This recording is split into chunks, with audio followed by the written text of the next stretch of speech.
संपूर्ण भारतभर प्रभू श्रीरामांच्या नावावर राजकारण चालू असतानाच भाजपच्या लेकीने श्रीरामांचा अवमान केलेला आहे आणि पुन्हा त्यांच्याच घरातले भाजपचे कार्यकर्ते रस्त्यावर उतरले, आंदोलन करायला लागले. कोणाच्या विरोधात? त्यांच्याच लेकीच्या विरोधात.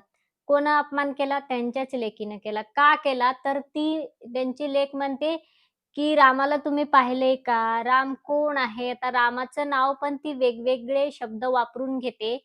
अगदी रामाचं नाव वेड्या-वाकड्या शब्दामध्ये घेते आणि अशी नकळत बालिका आहे असं नाही. कळती-वळती लेक जी स्वतः फोर व्हीलर चालवत आहे आणि दुसऱ्याला नको-नको ते रामाबद्दल बोलत सांगत आहे आणि असल्या गोष्टींचा ती व्हिडिओ बनवते आणि तो लोकांना बघण्यासाठी टाकते, की बघा आम्ही भाजपच्या लेकी कसं रामाचा अवमान करतो आणि आमचे मायबाप कसे रामाच्या नावावर निवडून येतात आणि तुम्हाला मूर्ख बनवतात. म्हणजे जनतेला, पब्लिकला, मतदारांना आम्ही कसं मूर्ख बनवत असतो आणि एकदा का आम्ही निवडून आलं का, की रामाचं नाव घेऊन आम्ही ज्या भाकरी खातो निवडून येताना, ज्या भाकरी मिळवतो, ते आयुष्यभर आम्ही आरामात चाखत बसतो आणि नंतर आम्ही रामाचाच अवमान करतो. हे सगळं तिने आपल्या कृतीतून दाखवलेलं आहे. पण आता भाजपला खरं तर किती मिरच्या लागायला पाहिजे होत्या. का लागल्या नाहीत तशा. काही ठिकाणी ते रस्त्यावर उतरले, आम्ही त्यांना सोडणार नाही वगैरे असं तसं म्हणले. पण सपकाळांच्या बाबतीत ते कसे तुटून पडले होते. इतर कुणी जर बोललं तर कसे तुटून पडले होते. परंतु आपण पाहिलं की सपकाळांच्या बाबतीत असे तुटून पडले, की अक्षरशः महाराष्ट्राचे गृहमंत्री प्लस महाराष्ट्राचे मुख्यमंत्री म्हणतात, की हर्षवर्धन सपकाळांना लाज वाटायला पाहिजे टिपू सुलतानचं नाव घेताना. आता तुमच्या लेकीला पण वाटायला पाहिजे ना, की रामाचा अवमान करताना. तिनं विचारलं, की राम कोणी पाहिलाय का? अगं, भाजपची लेक असणारी श्रीमंत घरात वाढलेली, आपल्याला एवढंही नाही कळत, रामाला तुम्ही मानता म्हणते, राम आहे का? कुणी पाहिलंय का? तुम्हाला हे नाही कळत. तू मोबाईलला मानते की नाही मोबाईलला, हातातल्या फोनला? मानावंच लागेल ना, कारण तू म्हणणार ना, माझ्या हातात दिसतो तो फोन, राम आम्हाला दिसत नाही. फोन हातातमध्ये दिसतो, मग फोन बनवणारा मानशील की नाही? मानावंच लागेल ना, ज्यानं फोन बनवला त्याला मानावंच लागेल. तुला आपोआप फोन आभाळातून नाही पडला तो. तुझ्या हातात ज्या अर्थी फोन आहे, त्या अर्थी तो आभाळातून पडला नाही. ज्याच्यामध्ये तो व्हिडिओ बनवला श्रीरामांचा अवमान करणारा, लोकांना दाखवला, आम्ही कसला अवमान करत असतो श्रीरामाचं आणि मग त्या फोनला मानावंच लागतं. मग त्या फोनचं जर अस्तित्व मानत आहे, तर फोन बनवणाऱ्याचं पण अस्तित्व मानावंच लागतं. ज्या गाडीमध्ये तू बसलेली, ती गाडी तुला मानावं लागते की नाही? कारण त्या गाडीमध्ये बसून तू इकडे-तिकडे घुमत आहे. मग ते गाडी जी तू बसलेली आहे, ती गाडी जर तू मानत असशील, तर ती गाडी बनवणारा पण मानावाच लागतो. तू जरी भाजपची लेक असली, तरी तुम्हाला देवाचं अस्तित्व नाकारून चालता येत नाही. एकदा निवडून आलो म्हणजे बरं खुर्ची जी आहे, त्या खुर्चीला तर मानता की नाही रामाचं नाव घेऊन खुर्ची मिळवता, त्या खुर्चीला पण मानताच ना. मग ती खुर्ची बनवणारा पण कोणीतरी आहे, तो बनवणारा पण मानावा लागतो. खुर्ची काही वरून अशी पडली नाही पावसासोबत.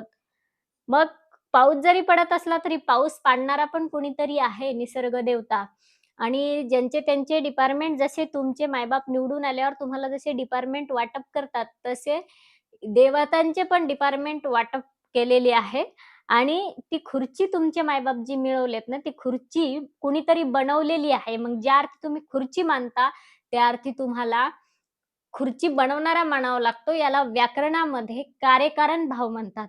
जर कार्य घडलं, तर त्याच्या मागचं कारण मानावंच लागतं. तुझं अस्तित्व आहे की नाही? तू आहेस की नाही अशी जिवंत, सरळ श्रीरामांचा अवमान करणारी? मग तू ज्या अर्थी आहेस, त्या अर्थी तुला कोणीतरी निर्माण करणारं तुझे मायबाप आहेत. मग तू म्हणशील, "माझे मायबाप मला दिसतात." मग तुझा आज्या, तुझा पंजा, खापरपंजा तुला दिसतो का आज? मग तो नाही झाला असं म्हणणार आहे का तू?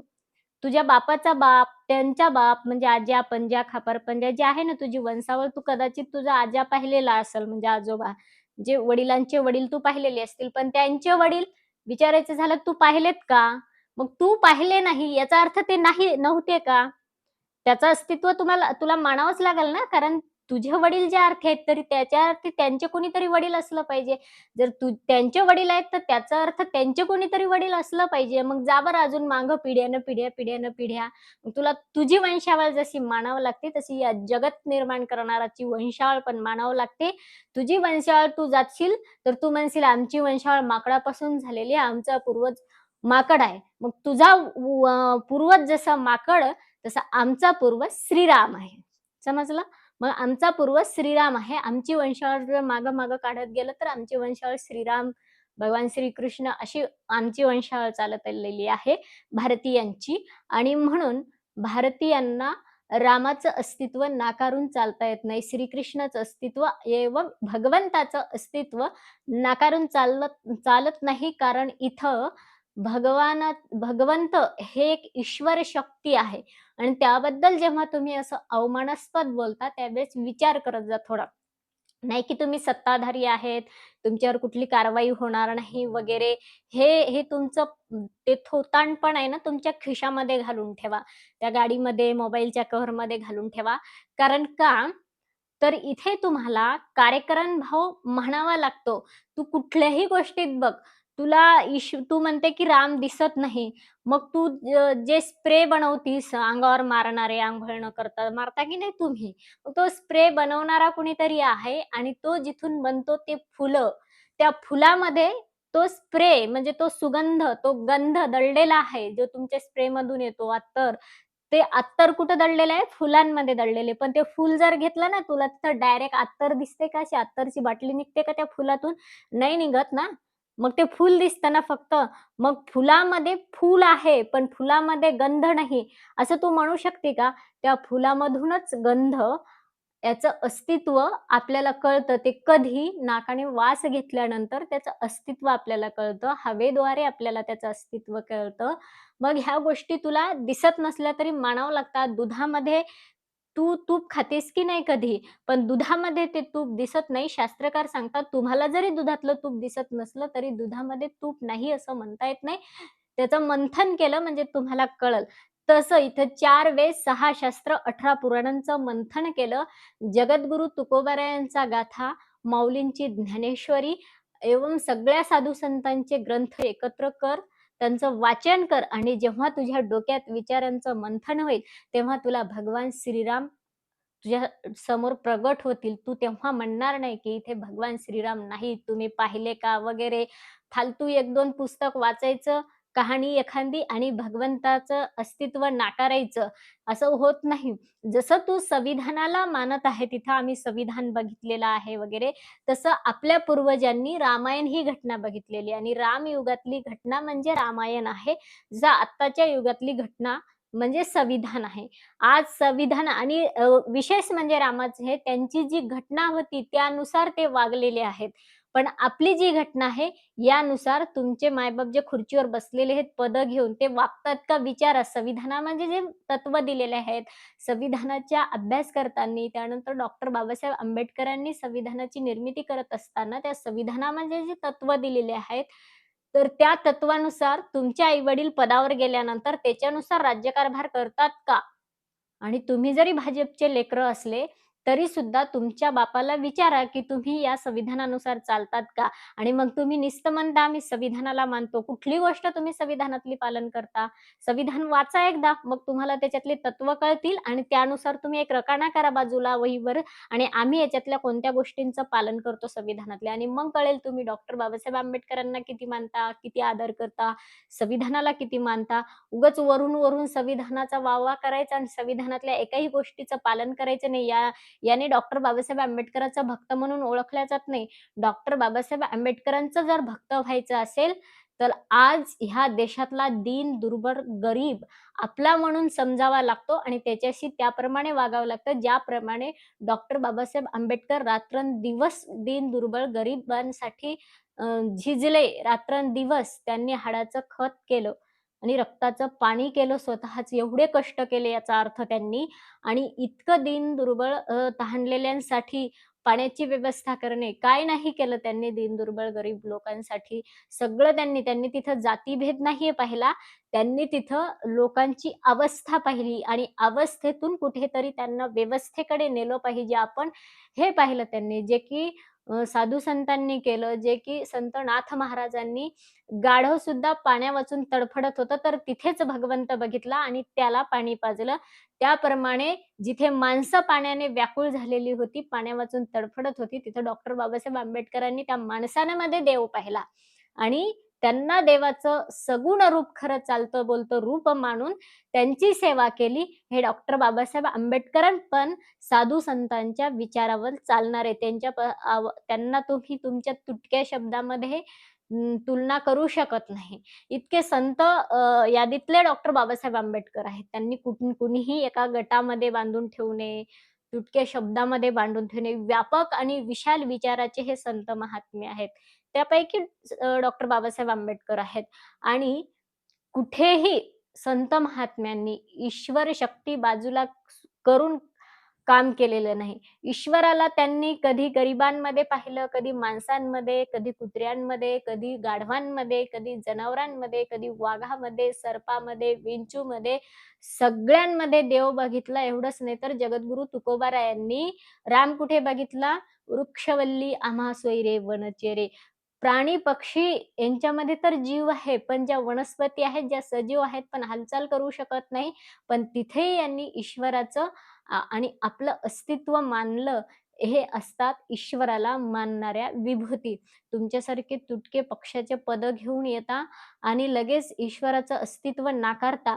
म्हणून हे भगवंताला नाकारत असताना थोडा तरी या भूमीचा विचार करत जा.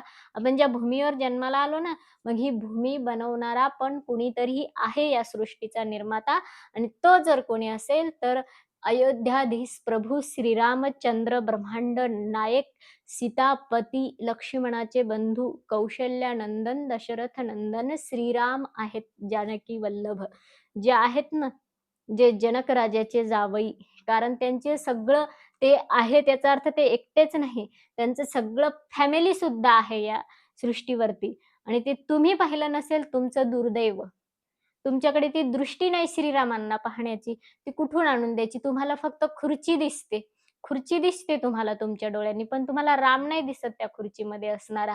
ते तिथं तुम्ही दिसता त्या खुर्चीमध्ये तुम्हाला. हीच तुमचं दुर्भाग्य आहे. कारण साधू संतांना राम सर्वत्र दिसला. राम नाही अशी जागाच साधू संतांनी दिसली नाही.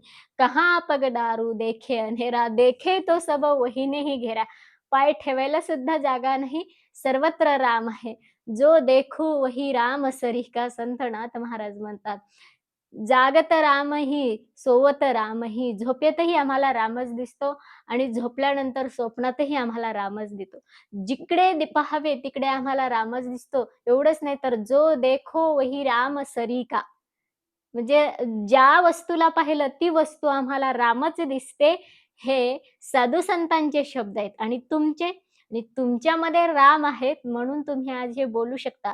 तुमच्यातला राम निघून गेला मग तुमचं काहीच काम या जगामध्ये नाही. मग ना तुमचं कमळ, ना तुमचा पक्ष, ना तुमच्या खुर्च्या. तुमचं काही इथे काम नाही. राम आहे तोपर्यंत तुमचं काम आहे. तुमच्या देहातला जोपर्यंत राम आहे, तुमच्या देहातला जोपर्यंत आत्माराम आहे, तोपर्यंत तुम्ही तोंडाने बडबड करू शकता. राम नसला लोकं म्हणतात, "आता याचं काही काम नाही, आता उचला याला आणि टाका गावाच्या बाहेर नेऊन." हे असतं आपल्या देहामध्ये राम नसल्यानंतर आणि म्हणून हा राम तुम्हाला सर्व ठायी मान्य करावाच लागतो. तुम्ही कुठल्याही पक्षाचे असा. नुसतं राजकारणासाठी राम मानू नका. प्रत्यक्ष राम अनुभवा. प्रत्येक गोष्टीत जो देखे वही राम सरीका. नाथ महाराजांचं ऐका जरा. म्हणजे जिथे जाल तुम्ही, जिथे पाऊल टाकाल तिथे तुम्हाला राम दिसला पाहिजे आणि त्यासाठी ती दृष्टी आणावी लागते आणि ती विशाल दृष्टी पाहिजे. तिथं भेदाभेद करून अर्थ नाही. म्हणून साधू संत म्हणतात, "भेदाभेद ब्रह्म अमंगळ." तुमचे विचार सगळे अमंगळ झाले. तुमची बुद्धी खुर्चीच्या लालसेपोटी अमंगळ झाले. तुमचे आई-वडील पक्षामध्ये राहून जे घरामध्ये द्रव्य आणत आहेत, ते सगळं भ्रष्टाचारातून आलेलं आहे आणि सगळं भ्रष्टाचाराचं अन्न तुम्ही खात असल्यामुळे तुम्हाला राम या जगातला दिसेनासा झालाय. तुम्हाला फक्त खुर्ची दिसत आहे. तुम्हाला तुम्ही इतके त्या खुर्चीला लपेटले आहेत आणि म्हणून तुम्हाला राम पाहायचं असेल, तर तुम्हाला ती दृष्टी आणावी लागेल आणि ती दृष्टी आणायची असेल, तर तुम्हाला सत्याच्या मार्गाने जावं लागेल. तरच तुम्हाला ती दृष्टी येईल आणि सर्वत्र राम दिसायला लागेल मग. नक्कीच व्हिडिओला जास्तीत जास्त शेअर करा आणि ह्या मुलीच्या ह्या भाजपच्या लेकीच्या अशा रामाबद्दल तिने जे अवमानास्पद बोललेली आहे, त्याबद्दल आपली प्रतिक्रिया नक्की कळवा. प्रतिक्रियांमध्ये जय श्रीराम लिहायला विसरू नका आणि यांना दाखवून द्या, की देव ब्रह्मांडामध्ये सगळा कसा सर्वव्यापक आहे. जय जिजाऊ, जय शिवराय, जय श्रीराम.